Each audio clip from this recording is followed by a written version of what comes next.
பித்ருதோஷம் என்பது மூதாதையர்களின் ஆன்மாக்கள் திருப்தி அடையாமல் இருக்கும்போது ஏற்படும் ஒரு கர்ம ஏற்றத்தாழ்வு ஆகும். இது முழுமையடையாத இறுதிச் சடங்குகள், மறக்கப்பட்ட கடமைகள் அல்லது மரியாதை இல்லாமை காரணமாக இருக்கலாம். இது ஒரு சாபம் அல்ல, ஆனால் நம் முன்னோர்களை மதிக்கவும் இணைக்கவும் நினைவூட்டும் ஒரு ஆன்மீக அறிகுறியாகும். பிறப்பு ஜாதகத்தில் பித்ருதோஷம் இருப்பது வாழ்க்கையில் திருமணம் அல்லது சந்ததியில் தாமதம், நிதி உறுதியற்ற தன்மை, தொழில் தடைகள் அல்லது குடும்ப முரண்பாடுகள் போன்ற பல்வேறு பிரச்சனைகளை ஏற்படுத்தும். முன்னோர்களுக்கு நன்றி செலுத்துதல் மற்றும் நினைவு கூர்தல் மூலம் இந்த பிரச்சனைகளை சமப்படுத்தலாம்.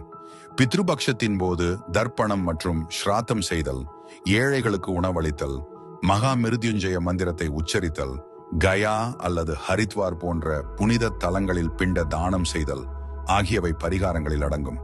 சனிக்கிழமைகள் அல்லது அமாவாசைகளில் அரச மரத்தின் கீழ் விளக்கேற்றுவதும் புனிதமாக கருதப்படுகிறது. பித்ரு தோஷத்தின் நிலை மற்றும் விளைவுகளை புரிந்து கொள்ள சேஜ் டாக்ஸர் நிபுணர் ஜோதிடர்கள் உங்கள் ஜாதகத்தை பகுப்பாய்வு செய்து முன்னோர்களின் ஆசீர்வாதங்களை பெறவும் வாழ்க்கையில் அமைதி மற்றும் முன்னேற்றத்திற்கு வழிவகுக்க பொருத்தமான தீர்வுகளை உங்களுக்கு வழங்குகிறார்கள்.